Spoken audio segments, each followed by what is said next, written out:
Why, hello there. How's everyone doing on this wonderful Wednesday? And the fact that it's Wednesday and tomorrow's Thursday, and I got Friday off, and the temperature and the weather is all going to be perfect for me to go camping.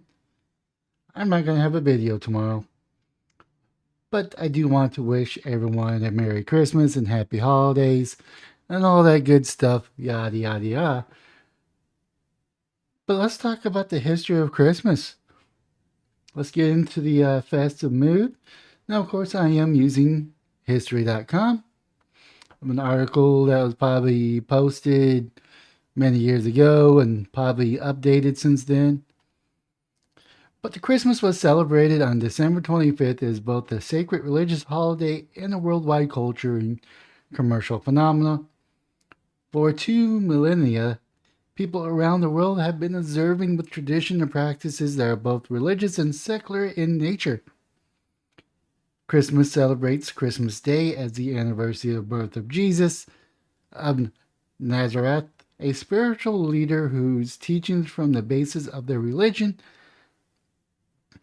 Popular customs include exchanging gifts, decorating Christmas trees, attending church, sharing meals with family and friends, and of course, waiting for the elusive Santa Claus to arrive.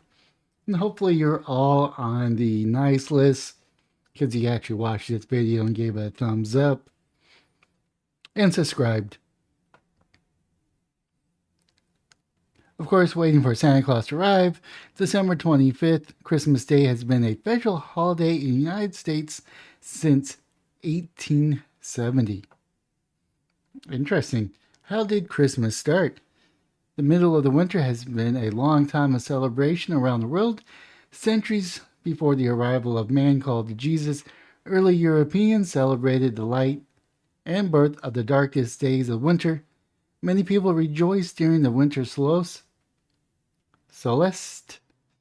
when the worst of the winter was behind them, and they could look forward to longer days and extended hours of sunlight, which means more hours or the minutes of the day that you could be working, being productive, and be able to survive and thrive in a pre-modernized day. The Scandinavia, the Norse celebrated Yule from December 21st, the winter solstice through January in recognition of the return of the sun. Fathers and sons would bring home large logs, which they would set on fire. The people would feast until the log burnt out, which could take as many as 12 days. That's one big bonfire. Norse believe that each spark of the fire represents a new pig or calf that will be born during the coming year, which either means profit or it would mean food. The end of December was the perfect time for celebration in most areas of Europe, and at that time of year, most of the cattle were slaughtered so they would not have to be fed during the winter. For many, it was the only time of the year where they had supply of fresh meat. In addition, most wine and beer made during the year will be finally fermented and ready for drinking. Now, keep in mind, it's like maybe 1% or 2% alcohol. So rather low. I mean, it wasn't until modern time alcohol really became high in alcohol that gave us that drunk feeling. In Germany, people would honor the pagan god Odin during the time of midwinter holidays, and Germans were terrified of Odin as they believed he made the nocturnal flights through the sky and observe his people and decide who would prosper and who would perish. Because of his presence, many people those chose to stay inside. Santarella and Christmas in Rome, where the winters were not as harsh as those far north. Saturnalia, a holiday in honor of Saturn, the god of agriculture, was celebrated beginning in the week leading up to the winter solstice and continue for a full month. Saturnalia was a hedonistic time when food and drink were plentiful and the normal Roman social order was to turn upside down for a month. Enslaved people were given temporary freedom and treated as equal. That's awfully nice of them. Business and schools were closed so that everyone could participate in the holiday festivities.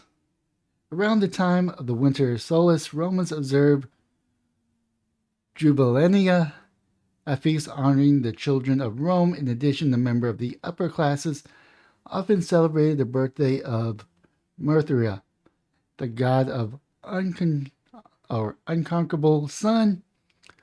On December 25th, it was believed that Mirtha, an infant of God, was born of rock, and for some Romans, Mirtha's birthday was the most sacred day of the year. Is Christmas really the day that Jesus was born? Maybe, maybe not. Doesn't really matter. In the early years of Christianity, Easter was the main holiday. The birth of Jesus was not celebrated. In the 4th century, the church officially decided to institute the birth of Jesus as a holiday. Unfortunately, the Bible does not mention the date of his birth.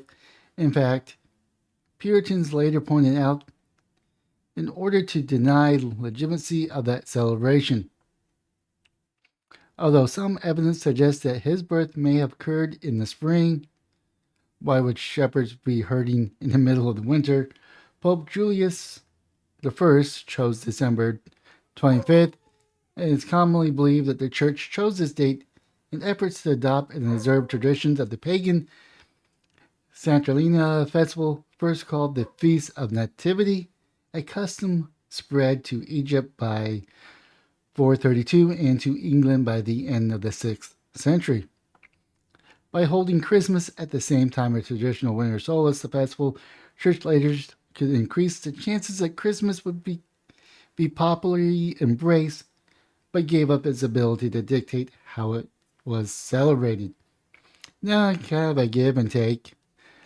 By the Middle Ages, Christianity had, for the most part, replaced pagan religion, and Christmas believers attended church, then celebrated the raucous and drunken carnival-like atmosphere, similar to the day of Mardi Gras each year. A beggar or student would be crowned the Lord of Misrule, and eager celebrants played the part of his subjects. The poor will go to the house of the rich and will demand their best food and drink. If the owners fail to comply, their visitors will most likely terrorize them with mischief. Christmas became the time of the year when the upper class could repay their real or imagined debt to society by entertaining the less fortunate citizens. We should probably bring that back. When was Christmas canceled? Interesting. In the early 17th century, a wave of religious reform changed the way Christmas was celebrated in Europe when Oliver Cromwell and his Puritan forces took over England in 1645. They vowed to rid England of the decadence and part of their effort to cancel Christmas. By popular demand, Charles II restored to the throne. With him came the return of the popular holiday. The Pilgrims, English separatists that came to America in 1620, were even more orthodox in their Puritan beliefs than Cromwell. As a result, Christmas was not a holiday in early America from 1959 to 1681. The celebration of Christmas was actually outlawed in Boston. The nerve. Anyone exhibiting the Christmas spirit was fined 5 shillings. By contrast, in Jamestown settlement, Captain John Smith reported that Christmas was enjoyed by all and passed without incident. After the American Revolution, the English custom fell out of favor, including Christmas. In fact, Christmas wasn't declared a federal holiday until June 26, 1870. Interesting. Washington Irving reinvents Christmas in America. It wasn't until the 19th century that Americans began to embrace Christmas. Americans reinvented Christmas and changed it from the raucous carnival holiday into a family-centered day of peace and nostalgia. But what about the 1800 pre-quid Americans' interest in the holiday? Don't know. In the early 19th century, the period of class conflict and turmoil during the time, unemployment was high and gang rioting by the disenchanted classes often occurred during Christmas season. In 1920, not 19, but 1828, the New York City Council instituted the first police force in response to a Christmas riot. This catalyzed certain members of the upper class to begin to change the way Christmas was celebrated in America. In 1819, the bestseller Washington Irving wrote the sketchbook of Godfrey Cannon Gent, a series of stories about the celebration of Christmas in a English manor houses or manor house. The sketches feature a squire who invented. All right, man. What just happened here? I hate it when things just. Let's see here. What the I gotta go back to where I was, because Firefox wanted to do this. All right. Sketches features a squire who invited a peasant over to his house for the holidays. In contrast to the problems faced in American society, the two groups mingle effortlessly. In Irving's mind, Christmas should be a peaceful, warm-hearted holiday, bringing groups together across the line of wealth and or social status. Irving's fictitious celebration enjoyed ancient customs, including the crowning of a lord of misrule. Irving's book, however, was not based on any holiday celebration he attended. In fact, many historians said that Irving's actual account actually invented the tradition by implying that described the true customs of the season. Interesting. A work of fiction. A Christmas Carol. Around this time, the English author Charles Dickens created the classics holiday tale, The Christmas Carol.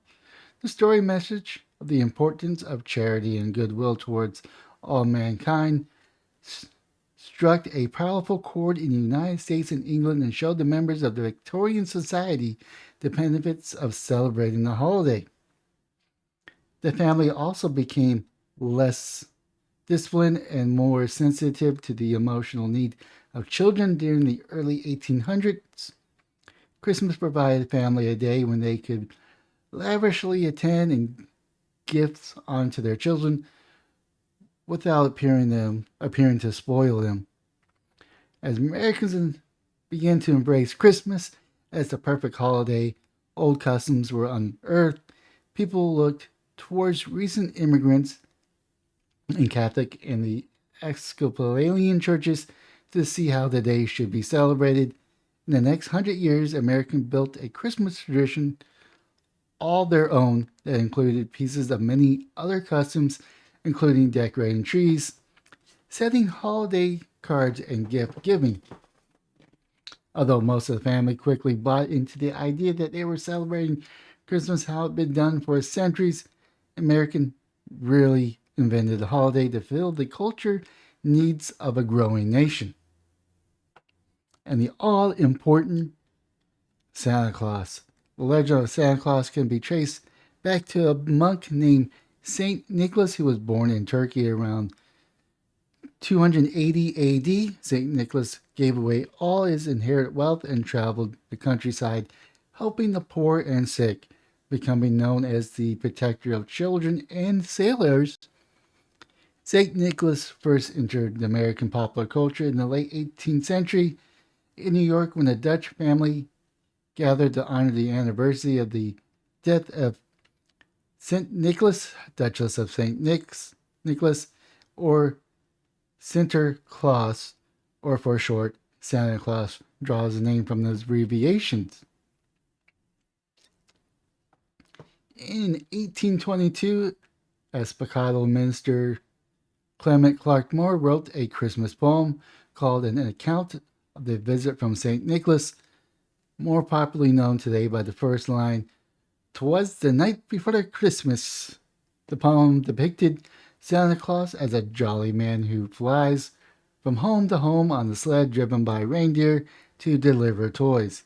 The iconic version of Santa Claus of a jolly man in red with a white beard and a sack of toys was immortalized in 1881 when political cartoonist Thomas Nast drew on Moore poem created the image of Old Saint Nick we know today. All right, we're actually almost done here. Christmas facts. Each year, 30 to 35 million real Christmas trees are sold in the United States alone. There are about 21,000 Christmas tree growers in the United States. The trees usually grow for about 15 years before they are sold. In the Middle Ages, Christmas celebrations were rowdy and raucous, a lot of today's Mardi Gras parties. When Christmas was canceled from 1659 to 1681, the celebration of Christmas was outlawed in Boston. Lawbreakers were fined 5 shillings. Boo! Hopefully they got coal. The ones that are doing the fining. Christmas was declared a federal holiday in the United States on June 26, 1870. The first eggnog made into the United States was consumed by Captain John Smith, 1607 Jamestown settlement. Poinsettia plants are named after Joel R. Posiet, an American minister to Mexico who brought the red and green plant from Mexico to America in 1828. The Salvation Army has been sending Santa Claus clad donation collectors into the streets since the 1890s. I'm not going to get into the backlash of the Salvation Army. Rudolph, the most famous reindeer of all, was a product of Robert Lee May imaginations in 1939. The copywriter wrote a poem about the reindeer to help lure customers into the Montgomery Ward department store. Actually, I think my refrigerator, my washing machine, maybe even my dishwasher and my dryer are from Montgomery Ward. And that store is no longer here in Austin. I don't know if you have a Montgomery Ward in your state or city. I'd be interested to know. Construction workers started on the Rockefeller Center Christmas tree tradition in 1931. And that is the history lesson into Christmas. With that being said, leave a comment down below if any of this is new, if you learned anything, or was there anything that you were expecting that you didn't know. With that being said, smash the like and subscribe button on all platforms, or just the one that you're currently watching on. And most importantly, have yourself a Merry Christmas and Happy Holidays.